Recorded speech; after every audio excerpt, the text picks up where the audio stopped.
મોટું ભંગાણ આપણને કોંગ્રેસ પાર્ટીની અંદર જોવા મળ્યું છે. શું આ વાત કોંગ્રેસ માટે પોઝિટિવ થઈ શકે કે નેગેટિવ થઈ શકે? પહેલી વખત ચૂંટાયેલી વ્યક્તિ મુખ્યમંત્રી બને છે, પણ પહેલી વખત ચૂંટાયેલો ધારાસભ્ય ક્યારેય વિરોધ પક્ષનો નેતા નથી બનતો.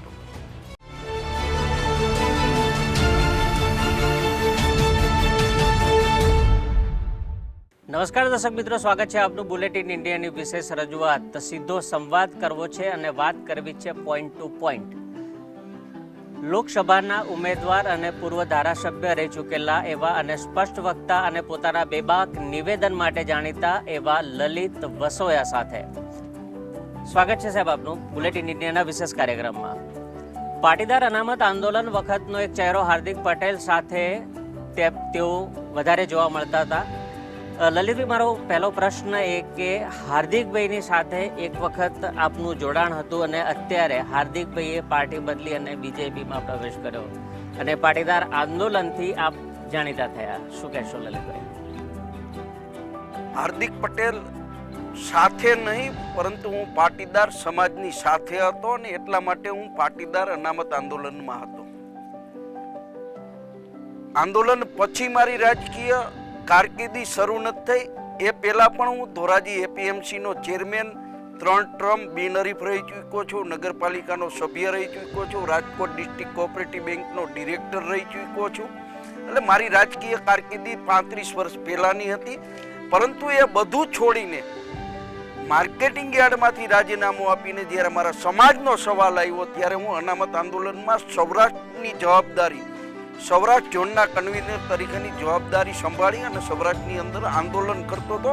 હાર્દિક પટેલની સાથે નહીં, હું મારા સમાજની સાથે હતો. ઓકે, એટલે આમ કહી શકાય કે લોકોમાં જે જાણીતા થયા એ પાટીદાર અનામત આંદોલન અને હાર્દિક પટેલની સાથે હતા, એ રીતે લોકોમાં ઓળખ છે લલિતભાઈની. હવે અત્યારે લોકસભાની ચૂંટણીઓ જ્યારે માથે છે, તેના પડઘમ છે, રણસિંગુ ફૂંકાઈ ચૂક્યું છે, ત્યારે સમગ્ર વિસ્તારને આપ કેવી રીતે જોઈ રહ્યા છો, કેવી રીતે મૂલવી રહ્યા છો? કારણ કે સામે ટક્કર છે એક એવા મોટા માથા સાથે કે જેઓ કેન્દ્રીય મંત્રી છે, મનસુખ માંડવિયા. લલિતભાઈ, જો હું આપને કહું કે પોરબંદર લોકસભાની આ બેઠક એની એક પરંપરા રહી છે કે જ્યારે પણ આ બેઠક ઉપર બહારથી કોઈ વ્યક્તિ લડવા આવે છે તો અહીંની પ્રજા સ્થાનિકને સ્વીકારે છે. મનસુખભાઈ માંડવિયા ભાવનગરના પાલીતાણાથી અહીં ચૂંટણી લડવા માટે આવ્યા છે. અહીંના સ્થાનિક રમેશભાઈ ધાડુક સાંસદ તરીકે હતા, જયેશભાઈ રાદડિયા હોય, પ્રશાંત કોરાટ હોય, ભરત બોગરા હોય, અનેક દિગ્ગજ નેતાઓ કે જે સ્થાનિક હતા એ ભાજપના લોકસભાની ટિકિટ માંગતા હતા. પરંતુ એ સૌને હટાવીને મનસુખ માંડવિયાને ભાવનગરમાં લડી શકે એમ નહોતા, એટલે અહીં મૂકવામાં આવ્યા છે. પ્રજાને એની સામેનો રોષ છે. અને રહી બીજી વાત કે 2022ની ચૂંટણીમાં આ પોરબંદર લોકસભા વિસ્તારની અંદર આમ આદમી પાર્ટી અને કોંગ્રેસ પાર્ટીના મતનો સરવાળો જો કરીએ તો ભારતીય જનતા પાર્ટીને જે મતો મળ્યા છે એનાથી 59,238 મત અમારા ગઠબંધનને વધારે મળ્યા છે. લોકસભાની 7 વિધાનસભાની અંદર એમ જોઈએ તો પણ સારું વાતાવરણ છે. બીજું કે દરેક સ્થાનિક આગેવાનો, જે દિગ્ગજ આગેવાનો છે, એના પોતપોતાના સમર્થકો હોય છે. એ આગેવાનો પાર્ટીના દબાણને હિસાબે કે પાર્ટીના કારણે એ કદાચ મનસુખભાઈની સાથે હોય, પરંતુ નીચેનો જે અસંતોષ છે કાર્યકર્તાઓની અંદર, એ કાર્યકર્તાઓનો અસંતોષનો લાભ પણ અમને મળવાનો છે. અને બીજી વાત, ગુજરાતની પ્રજાએ ભૂતકાળમાં જ્યારે હેમંતભાઈ પટેલ ચૂંટણી લડ્યા અને 17 જેટલા કોંગ્રેસના ધારાસભ્યો પક્ષ પલટો કરી અને ભાજપમાં ગયા, એમાંથી 15 લોકોને આજ ગુજરાતની જનતાએ ઘેરે બેસાડ્યા હતા. અર્જુનભાઈ અને અરવિંદ લાડાણી મારા મત વિસ્તારમાંથી 2 ધારાસભ્યો તાજેતરમાં જ કોંગ્રેસ છોડી અને ભાજપમાં જોડાણા છે. આપણે 7 બેઠકની લલિતભાઈ જો વાત કરીએ તો એની અંદર કોઈને કોઈ વ્યક્તિ વિશેષનું પ્રભુત્વ આપણને જોવા મળતું હોય છે. દાખલા તરીકે આપણે ગોંડલની વાત કરી લો, આપણે વાત કરી લો જેતપુરની, આપણે વાત કરી લો ધોરાજીની, કે બીજી કોઈ જે માણાવદર વિધાનસભાની બેઠક છે. લગભગ 7 બેઠકમાંથી 4 બેઠક બીજેપીના ખાતામાં હતી ગત વખતની વાત કરું તો, અને 3 બેઠક ઉપર કોંગ્રેસ હતું, અને ચોથી બેઠક જે હતી એની અંદર ઓછી સરસાઈથી બીજેપી જીત્યું હતું. એટલે ક્યાંક કાંટેકી ટક્કર જેવી પરિસ્થિતિ આપણે નકારી ન શકીએ. પરંતુ અત્યારે જે પ્રકારેનું સમગ્ર વાતાવરણ આપણને જોવા મળી રહ્યું છે, પહેલાંના વાતાવરણમાં એ ફેર હતો કે આમ આદમી પાર્ટીના કારણે વોટ કપાતા હતા અને એનો સીધો ફાયદો બીજેપીને મળતો હતો. ત્યારે અત્યારની પરિસ્થિતિ, અત્યારના સંજોગો જોતા અને જે 7 વિધાનસભાની જે બેઠકો છે એ બેઠકોની અસરને લઈને લોકસભા ઉપર શું અસર પડી શકે? આપને કહું કે અર્જુનભાઈ મોઢવાડિયા 2019ની લોકસભાની ચૂંટણી લડ્યો ત્યારે સાથે હતા. કોઈને કોઈ કારણોસર, મારે મીડિયા સામે એના કારણો નથી કહેવા, પરંતુ સૌથી વધુમાં વધુ નુકસાની મને 53,000 મતની પોરબંદર વિધાનસભામાંથી ગઈ હતી, અને બીજા નંબરની નુકસાની મને ગોંડલમાંથી, ત્યાં ગોંડલના સ્થાનિક ઉમેદવાર હતા, એટલે 48,000 મતની નુકસાની. અર્જુનભાઈ મોઢવાડિયાને જ ફરીથી પોરબંદરની ટિકિટ આપવામાં આવી છે, તો શું માનો છો કે ત્યાં આગળ કદાચ ટફ ફાઇટ થઈ શકે એમના માટે, કે પછી કોઈ બીજા સમીકરણો કામ કરી શકે? અર્જુનભાઈએ લોકસભાની ચૂંટણી વખતે જ પક્ષ પલટો કર્યો છે. મોટા નેતા હતા, કોંગ્રેસ પાર્ટીને સમેટીને એ બીજેપીમાં લઈ ગયા છે. પરંતુ અમને જે સમય મળ્યો છે, આ સમયમાં અમે ત્યાં મજબૂત અને સ્ટ્રોંગ ઉમેદવાર પણ પસંદ કરી લીધો છે, મજબૂત ટીમ પણ ઊભી કરી છે કે આટલા વર્ષ અર્જુનભાઈએ જેમને કોંગ્રેસમાં આગળ નથી આવવા દીધા એવા તમામ લોકો એકજૂટ થઈને અર્જુનભાઈની સામે લડી રહ્યા છે. અર્જુનભાઈ પક્ષ પલટો કરીને ગયા છે, એ સમાજની અંદર રોષ પણ છે, અને ઘણા બધા સ્થાનિક મુદ્દાઓ પણ એવા છે કે અર્જુનભાઈના વખતમાં એ સોલ્વ નથી થયા. અર્જુનભાઈએ ખુલીને એ મુદ્દાઓની માગણી કરી છે. અત્યારે એ મુદ્દાઓના મુદ્દે અર્જુનભાઈ પણ મૌન છે. મચ્છીમારોના ઘણા બધા પ્રશ્નો છે. મચ્છીમારોની કરોડો રૂપિયાની બોટ પાકિસ્તાન અને શ્રીલંકાના નેવી ઉપાડીને લઈ ગઈ છે, ત્યાં એ સડી રહી છે 10 વર્ષથી. એને છોડાવવા માટેનો કોઈ પ્રયત્ન નથી કર્યો. મારે આ પૂર્વેના સંસદ હતા, એ સંસદ પોરબંદરની અંદર જાહેર સભાની અંદર એમ કહે કે મારાથી પ્રશ્નો ઉકેલાતા નથી. એનો સોશિયલ મીડિયાની અંદર વિડિયા પણ ફરે છે. હવે હું અપેક્ષા રાખું છું કે મનસુખભાઈ માંડવિયા ચૂંટાઈને પ્રશ્નો ઉકેલે. તો તમે સાંસદ તરીકે પ્રજાએ તમને ચૂંટીને મોકલ્યા છે, તમારાથી પ્રશ્નો સોલ્વ નથી થયા. અને હું તો મારી સામેના ઉમેદવારને દરેક મીડિયા ચેનલ સામે પડકારો મારીને કહું છું કે જેતપુરનું કેમિકલ યુક્ત પાણી ડીપ સી યોજના દ્વારા 600 કરોડ રૂપિયાના ખર્ચે, જે મારા આંદોલનને કારણે મંજૂર થયેલી યોજના છે, એનું પાણી ત્યાં નાખવાનું છે. અર્જુનભાઈ મોઢવાડિયા એનો વિરોધ કરી રહ્યા છે કે આ પાણી છે એ દરિયાની અંદર ન નાખો. મારો સવાલ મનસુખભાઈ માંડવિયાને છે તમારા મીડિયાના માધ્યમથી કે મનસુખભાઈ, તમે જણાવો કે આ યોજનાનો તમે વિરોધ કરી રહ્યા છો કે ફેવર કરો છો? દૂધનું દૂધ અને પાણીનું પાણી થઈ જશે. એટલે ક્યાંક ને ક્યાંક અર્જુનભાઈ પોતે પણ તકલીફમાં છે. અર્જુનભાઈની સામે પણ લોકોનો આક્રોશ છે ને, એ આક્રોશ આ ચૂંટણીમાં દેખાવાનો છે. બીજું આપને કહું, ખુલ્લા દિલે કહું કે ભારતીય જનતા પાર્ટીએ ભૂલી કરી છે કે મારા 2 ધારાસભ્યોને અમારા કોંગ્રેસ પાર્ટીના પક્ષ પલટો કરાય. અમે એની સામે મજબૂત ઉમેદવાર રાખવાના છીએ. તો મારે તો 2 વિધાનસભા ક્ષેત્રમાં લોકસભા લડું છું, 2 વિધાનસભા ક્ષેત્રની ચિંતા મટી ગઈ. હું તો 5 ક્ષેત્રોમાં કામ કરી શકીશ અને મને ફાયદો મળવાનો છે. આગામી દિવસોની અંદર જે પ્રકારેની પરિસ્થિતિ અત્યારે નિર્માણ પામી છે, પહેલાં કોંગ્રેસ આમ આદમી પાર્ટીને બીજેપીની બી ટીમ તરીકે ઓળખતું હતું, અને અત્યારે ક્યાંક ગઠબંધનની વાત ગુજરાતની અંદર. શું લાગે છે કે આ સગવડિયું ગઠબંધન છે કે પછી કોઈ મજબૂરી, કે શું માનો છો? આ દેશની અંદર પહેલી લોકસભાની ચૂંટણી થઈ ત્યારે પણ ગઠબંધનો થયા હતા. પહેલી કોંગ્રેસની સરકારમાં હિન્દુ મહાસભાના શ્યામા પ્રસાદ મુખર્જી પણ મંત્રી હતા. અને દરેક સરકારોની અંદર, આ દેશની અંદર લોકસભાની ચૂંટણીમાં દરેક પાર્ટીઓ ગઠબંધન કરતી હોય છે. એ ગઠબંધનને આપણે સગવડિયું ગઠબંધન કહીએ તો પણ ચાલી શકે, કારણ કે જે તે પરિસ્થિતિ મુજબ એ ગઠબંધનો થતા હોય છે. ભારતીય જનતા પાર્ટી પંજાબમાં અકાલી દળ આરે ગઠબંધન કરે, કાશ્મીરની અંદર મુફ્તી મૈયત સૈયદ આરે ગઠબંધન કરે. તો આવા ગઠબંધનો તો બે પાર્ટીઓ એની અનુકૂળતા મુજબ કરતા હોય છે. આ ગઠબંધન કેટલું લાંબુ ચાલે, કેટલું ટૂંકું ચાલે, એ તો આવતા દિવસોમાં ખબર પડે. લલિતભાઈ વસોયા પોરબંદર લોકસભાની જે સમસ્યાઓ છે, જે તમે હમણાં જ વાત કરી કે કોસ્ટલ એરિયા છે, ડ્રગ્સનો પણ એક મુદ્દો છે, માછીમારોનો પણ એક મુદ્દો છે, બોટનો પણ એક ઇસ્યુ છે. પોરબંદરના લોકોની શું અપેક્ષા લલિતભાઈ પાસેથી, કે જે અત્યારે રાજ્યમાં અને કેન્દ્રમાં સત્તા પક્ષ હોવા છતાં જે કામ નથી કરી શક્યા એ લલિતભાઈ કરી શકશે કે કેમ? એ પ્રકારેની અપેક્ષાઓ પણ ક્યાંક લલિતભાઈ પાસે હશે.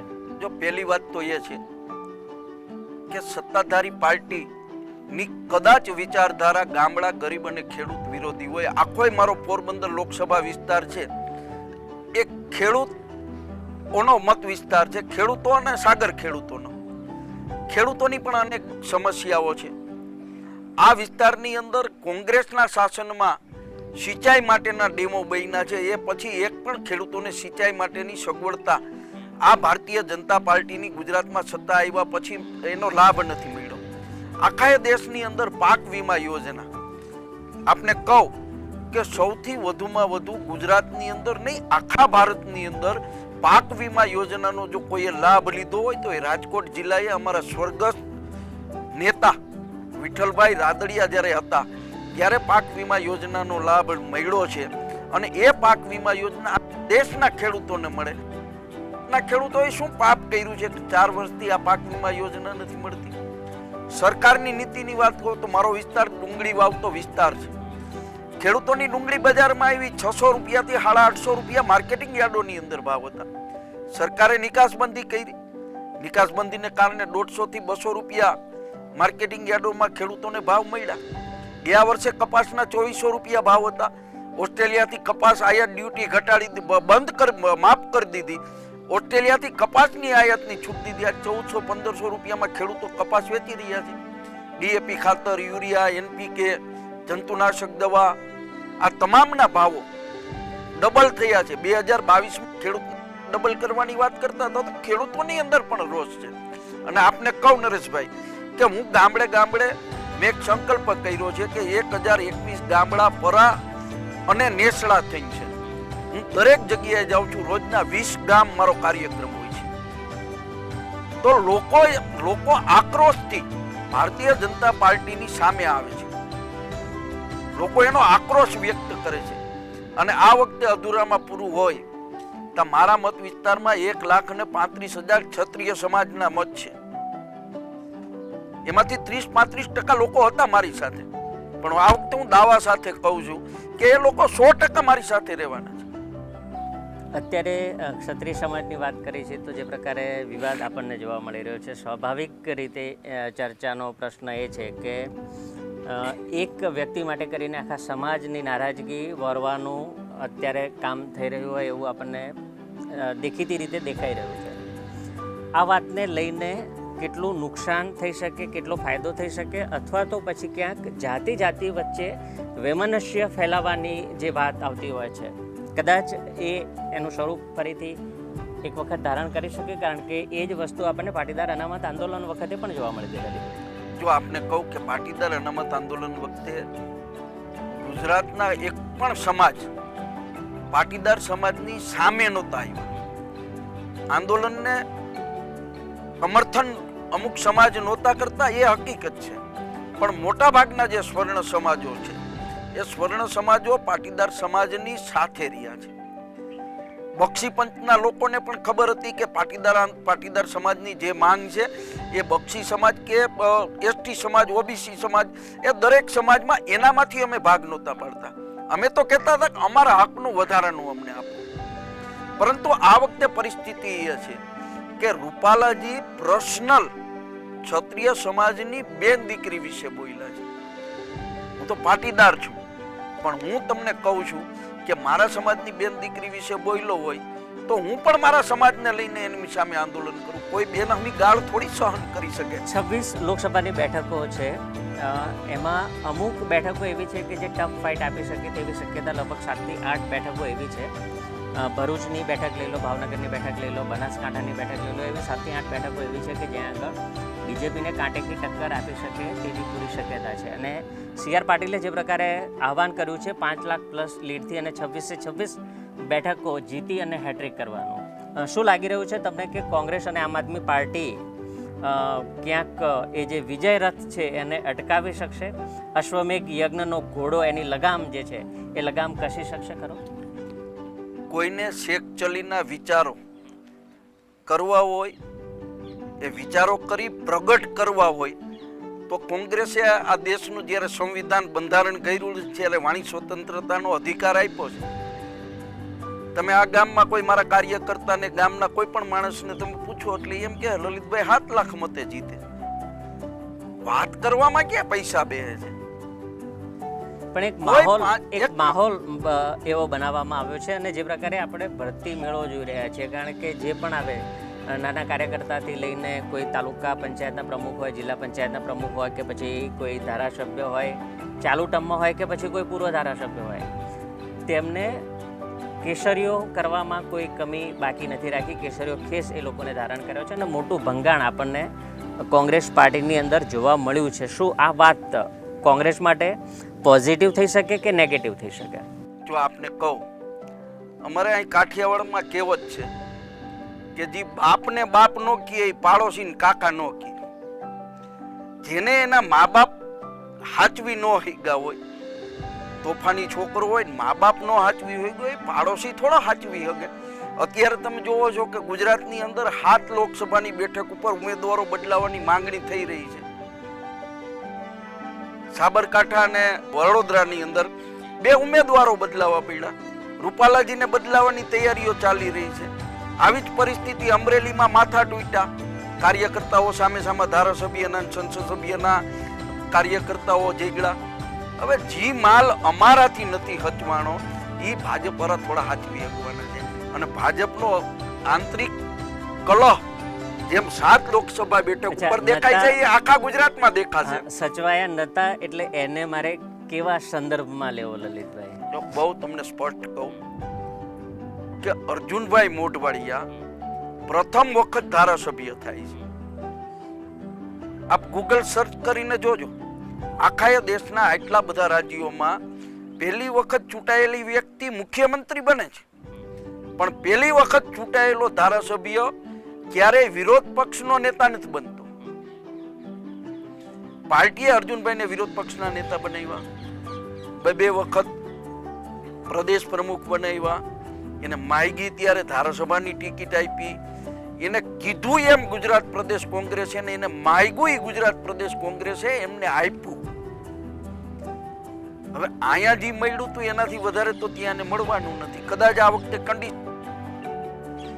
કે હું ચૂંટાઈ જાઉં તો લોક મને કેબિનેટ મંત્રી બનાવો છો એવું કે કદાચ કોઈ ડીલ થઈ હોઈ શકે કે એવી કોઈ માંગ મૂકવામાં આવી હોય ને જે સંતોષવામાં આવી હોય? કારણ કે આયાતી ઉમેદવારને સીધી ધારાસભ્યની ટિકિટ આપવી વિધાનસભાની, એટલે એ પણ એક પ્રશ્ન લોકોમાં ચર્ચાનો વિષય ચોક્કસથી બન્યો છે. તમે ને હું બે જાણીએ છીએ કે અર્જુનભાઈ એટલા ભોળા ભાલા માણસ નથી કે કોઈ ડીલ કે કન્ડિશન વગર ત્યાં જાય.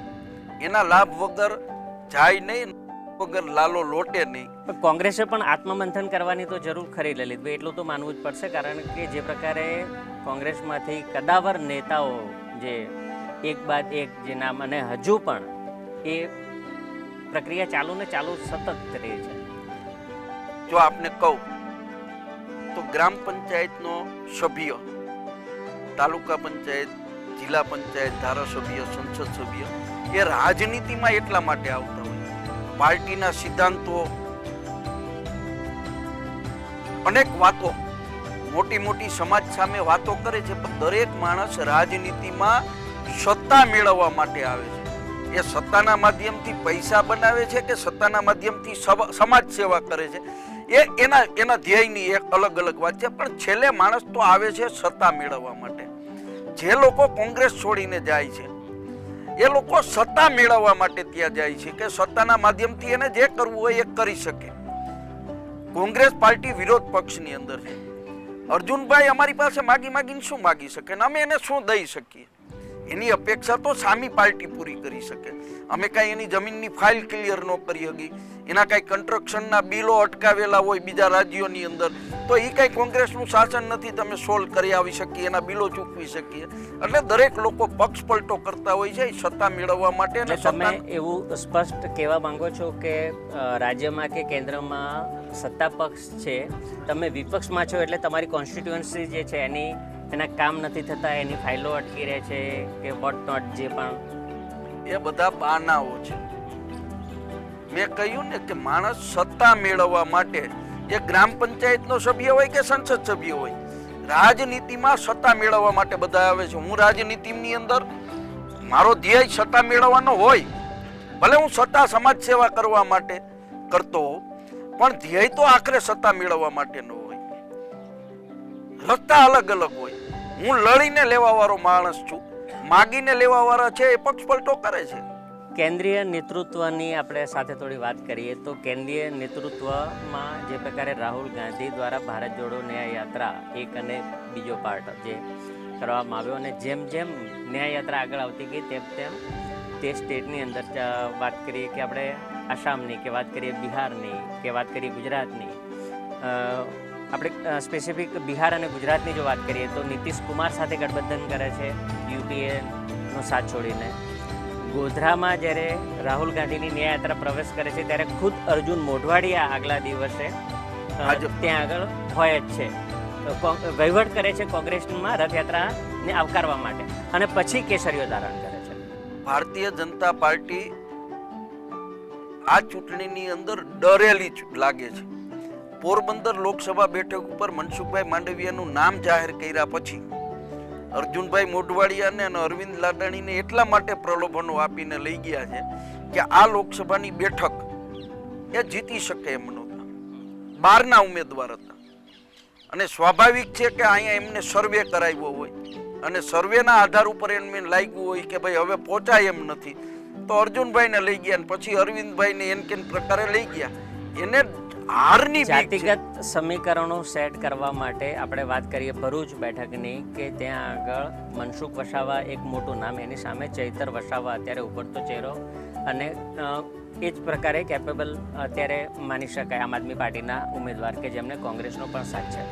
હવે આદિવાસી વોટ બેંક પોતાની તરફેણમાં લેવા માટે ચાહે સંગ્રામ રાઠવા હોય કે ચાહે બીજા કોઈ નારાયણ રાઠવા હોય કે બીજા કોઈ પણ આદિવાસી સમાજના આગેવાનો જે છે તેમને પોતાની તરફ ખેંચી અને વોટ બેંક કબજે કરવાની વાત કરે છે. એટલે તમને શું લાગે છે કે આ વાત પણ ક્યાંય બીજેપીને કે કોંગ્રેસને કેટલા પ્રમાણમાં અસર કરી શકે?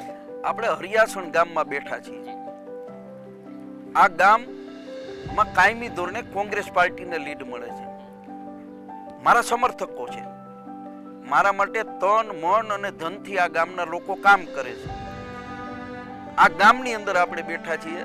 આપણી વાતચીત પૂરી થાય પછી આ ગામના લોકોને પૂછજો કે લલિત વસોયા ભાજપમાં જાય તો તમે એની સાથે જવાના છો, તો તમને ના પાડી દેશે. એક વાત મતદારો ફરતા નથી. એક વાત એવી પણ ઉઠી હતી અને મીડિયામાં અહેવાલો પણ પ્રસારિત થયા હતા કે લલિત વસોયા કોંગ્રેસ છોડી અને બીજેપીની સાથે જાય છે, પણ એ વાતને તમે ખોટી પુરવાર કરી. જ્યારે મીડિયામાં આ વાત ચાલી છે ત્યારે જો હું મારા વિસ્તારની અંદર કોઈ પણ સમાજનો સામાજિક કાર્યક્રમ હોય, એમાં ભાજપના નેતા હોય, કોંગ્રેસના નેતા હોય, આમ આદમી પાર્ટીના નેતા હોય, કદાચ ગુજરાતનો મુખ્યમંત્રી આવતો હોય તો પણ હું ચાલુ ધારાસભ્ય તરીકે એમની સાથે મંચ ઉપર બેઠો છું. કારણ કે મને ક્ષત્રિય સમાજે આમંત્રણ આપ્યું છે. હું શા માટે ત્યાં ન જાઉં? મને પાટીદાર સમાજે આમંત્રણ આપ્યું છે તો હું જયેશ રાદડીયા સાથે બેસું, હું રમેશ ધડુક સાથે બેસું અને મીડિયા ચલાવે. પણ દર વખતે મેં ખુલાસો કર્યો છે કે હું કોંગ્રેસ પાર્ટીમાં છું, કોંગ્રેસ પાર્ટીમાં રહેવાનો છું, અને અત્યારે પણ આપના મીડિયા સામે કહું કે મારામાં તેવડ હશે ત્યાં સુધી રાજનીતિમાં લડીશ, કોંગ્રેસમાંથી લડીશ. આ બીજેપીમાં ક્યારેય નથી જવાના. ખાસ કરીને તમારી અત્યારે લોકસભાની જે બેઠક છે એ બેઠકને લઈને થોડા જે પ્રશ્નોની આપણે ચર્ચા કરી. શું સ્ટેન્ડ રહેશે આગામી દિવસોની અંદર લલિત વસોયાનું? કેવા પ્રકારના આયોજન, કેવા પ્રકારના કામ હાથ ઉપર લેશે કે જેનાથી લોકનો જે અભિગમ છે લોકોનો કોંગ્રેસ પ્રત્યેનો, અને ખાસ કરીને લલિત વસોયાનું જે પ્રકારે વર્ચસ્વની તમે વાત કરી, કેટલો ફેર પડી શકે અને કેવા પ્રકારનું આયોજન લોકોના જનહિતના કામો માટેનું? જનહિતના કામ તો ચૂંટાયા પછી હું કોઈ જગ્યાએ મારી કોઈ મીટિંગની અંદર પર ડેની 20 ગામની મુલાકાત લઉં છું. કોઈ જગ્યાએ ખોટા વાયદા વચન નથી કરતો. પણ એક વાત ચોક્કસ કરું છું કે તમને મારો અનુભવ છે. હું કાયમી પ્રજાની વચ્ચે રહેવાવાળો માણસ છું, સુખ દુઃખમાં તમારી વચ્ચે રહેવાવાળો માણસ છું. અને અત્યારે તમને એક વચન આપું છું કે ચૂંટણી જીતીશ કે ચૂંટણી હારીશ, તમારા ગામમાં કઈ પ્રશ્ન છે પડકારો મારજો, હું કલાકની અંદર તમારી વચ્ચે આવીને ઊભો રહીશ. લોકોએ 2017 થી 2022માં ધારાસભ્ય તરીકેનું મારું કામ જોયું છે. મારો વિસ્તાર ખેડૂતોનો વિસ્તાર છે. ખેડૂતોના પ્રશ્ને 1960 થી ગુજરાત રાજ્યની સ્થાપના થઈ છે. આટલી મારા જેટલી આક્રમકતાથી કદાચ કપડા કાઢીને ગુજરાતની વિધાનસભામાં જાવું એ લલિત વસોયા કરી શકે. અને હજી પણ ચૂંટાઈ તો મારા વિસ્તારના જે કાંઈ પ્રશ્નો હશે આખી લોકસભાના સંસદની અંદર બોલીશ. તમે સાંસદની વેબસાઇટ ખોલીને જુઓ. મારા અહીંના સાંસદ 5 વર્ષમાં આ વિસ્તારના લોકો માટે 3 વખત બોલે છે. અહીંથી લોકો એનો પ્રતિનિધિ ચૂંટીને એટલા માટે મોકલતા હોય. એને રોડ રસ્તાના કામ સંસદમાંથી નથી કરાવવા, એને તો એના વિસ્તારના પ્રશ્નો ઉકેલવા માટે લોકસભાની અંદર મોકલી છે. અને ત્યાં એને જઈને બોલવું જોઈએ, લોકોના પ્રશ્નો ઉઠાવવા જોઈએ. એ ઉઠાવતા નહોતા. અને લોકોને મારી ઉપર વિશ્વાસ છે, ખાતરી છે કે આ માણસને મોકલશું તો આ ગમે ત્યાં ગમે તે બોલશે. ખૂબ ખૂબ આભાર લલિતભાઈ, આપ અમારી સાથે જોડાયા. દર્શક મિત્રો, આપણે ચર્ચા કરી, સીધો સંવાદ કર્યો અને પોઈન્ટ ટુ પોઈન્ટ વાત કરી બેબાક અને બેખૌફ નિવેદન માટે અને આખા બોલા સ્પષ્ટ વક્તા તરીકે જાણીતા એવા લલિત વસોયા સાથે કે જેઓ પોરબંદર લોકસભાના ઉમેદવાર છે. તો દર્શક મિત્રો, આ હતી સીધો સંવાદ અને પોઈન્ટ ટુ પોઈન્ટ વાત બુલેટિન ઇન્ડિયાની. ફરીથી એક વખત ખૂબ ખૂબ આભાર લલિતભાઈ આપનો. Thank you.